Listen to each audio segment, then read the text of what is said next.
Cool. All right, Tony. Look at that. Oh yeah, look at this impact. So this is the driver shot. Man, that looks good. Because the body is not raced out in front of the ball. Exactly. That's an Instagram one right there.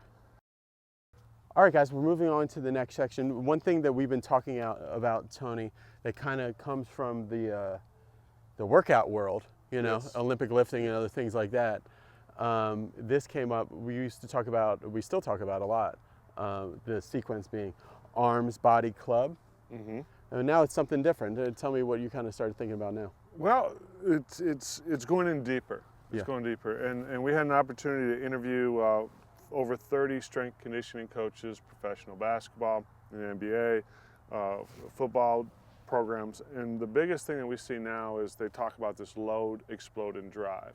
Okay. And I went, well, that makes sense. Yeah, LED. LED. acronym, yeah. And it's like, okay, well, how does that fit into the golf swing? Because if that's what they're doing with their athletes, and it's not always just about being strong, it's about being able to move. Okay, so when you take a look at the load, there's a couple different ways, in a sense, we could say we can load in the golf swing. I could be a left side load. I'm just flamingo drill. Yeah, I'm it's working just off getting- of there. Mm-hmm. I could be more centered loaded, which is maybe feet together. Still not really a good load, and that's the reason why you can't use those drills to maximize your distance. Now, if I'm going to jump, I have to load up before I can jump. So I have to load up. So now in the golf swing, we actually want those pelvis to kind of work in more of a tilting fashion to really get into this right leg. Not for a right-handed rotation, golfer. but it's not a tilting, yeah. rotation. It's really getting into it. Because if I just spin, you know, there's just really nothing there. I can't really move. I have to kind of spin back in order to reorientate myself. So before we get into the golf swing, just when we're talking about load, explode, drive, so if you step there, Tony, Yep. if I'm going to jump, so what would the 3 stages of me jump? So this is just me jumping, is like this, Yep. right? So the 3 stages of me really trying to jump. So you might have to back up to get this full, you know, Yeah, because what you got, 10, about 12 30, feet. 36 inch vertical? Easy. So watch your face. No, so the 3 stages of that would be, so this would be load, Load.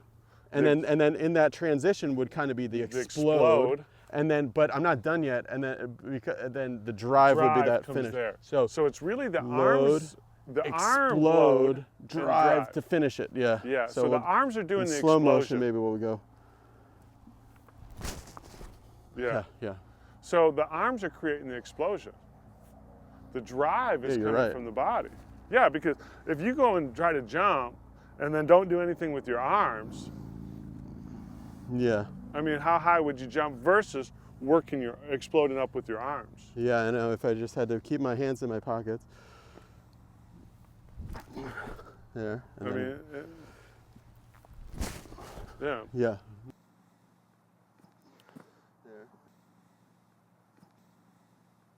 Yeah. So I mean so when we put that to the golf swing, it just was like, oh, this is pretty obvious.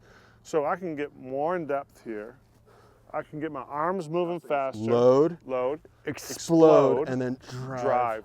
Yep. Yeah. And then when we start really looking into it on how the pelvis needs to move in order to create that drive, is because we talked about the sequence arms, body, club, but it's like, okay, well, that's a nice generic kind of just an orientation. It's like, well, what does that really mean when I say the body? Well, the body is the drive. We have a very specific motion we want the pelvis to make.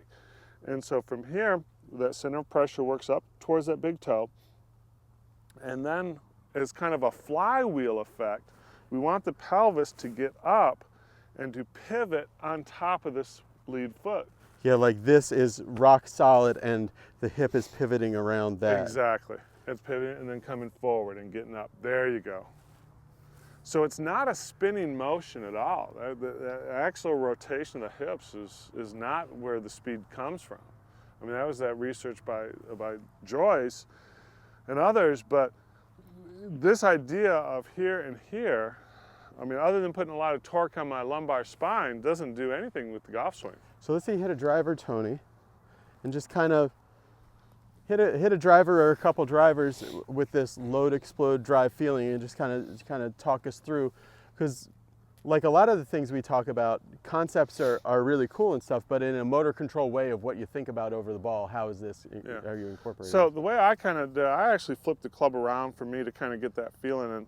And for me, for whatever reason, I kind of just offset my feet a little bit when I first kind of get into it. I don't think I do this on the golf course, but it just kind of helps me kind of feel like I'm loaded up into this right hip. So you're dropping the back foot back just a little bit. Touch. Yeah, right. It just, for whatever reason, it gives me a little bit more mobility upper body wise, and I can feel this really loading up like here. So from here, now it's just, I'm just throwing that club, exploding those arms into this front foot, and then everything goes right up through. And so I'm trying to get this as straight and tall as possible. Yeah. But it's always up on my front foot. Let's see it.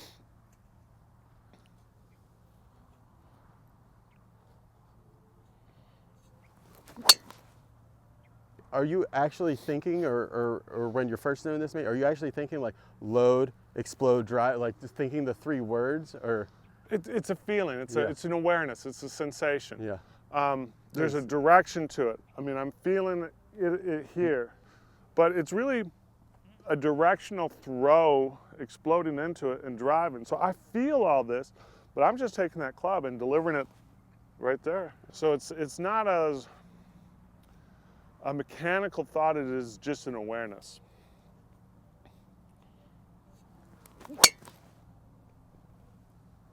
Yeah, monster shot. That was great.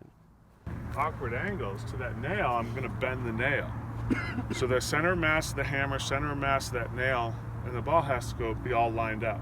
That's what we're doing. Show me the wrist action in the hammering. Okay, so there's extension and there's flexion. And so we see that there's no rotation of the shaft at all. So a lot of times if that club head is open on the way back and on the way down, what do we have to do? We have to take our energy and slow things down in order to get it squared back up. So the more I spin the shaft, I can get more speed, but is the face open or is the face closed?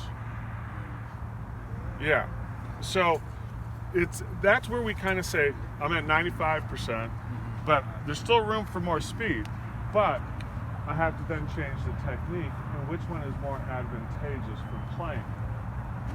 That's for you guys to decide what you want, okay? So, we can load up the body a couple different ways, okay? I could load up more on just kind of staying more on my left side. I could load up more centered. That'd be like hitting balls feet together, okay? Those will produce about 85% of your distance. So if we want more distance, well then we need more of our body involved, but at the right time.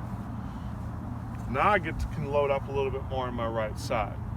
And so we're going to talk about, and depending is, do the hips twist? The more the hips twist, that's going to be more of a centered rotation.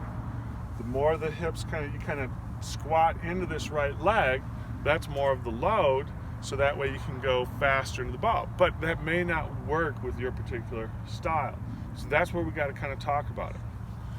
The speed, and obviously you guys, it's kind of surreal, you guys, you know, because I'm not used to the whole, everyone's watching my videos, talking to me about it. It's like, yeah, okay. It's just, to me, it's still kind of surreal. Okay, so it's really cool. So I'm very humbled with it. So when we look at speed, and what we did is, faster the club moves, farther the ball goes. How can we create more speed? Okay, so if we're gonna throw a ball, how far could we throw a ball like this? Exactly. Okay, so keeping the elbows close on the backswing makes no sense at all. Okay? So people say, well, that's a flying right elbow. No, I totally loaded up this pack. I'm gonna throw the ball. No one, well, I guess Philip Rivers is about the only one that kind of throws a little sidearm, but most of the guys, when you're pitching and throwing a ball, it's here. Man, I've spent like 10 years getting that elbow pointed at your hip. You know, Yeah. those videos that talk about that, keeping. Oh yeah, I mean, there's more teaching aids, and I had stuff, and elbows together, and all this stuff, and it's just biomechanically, it's not how we work. So, what do I want to say? Can you swing too long?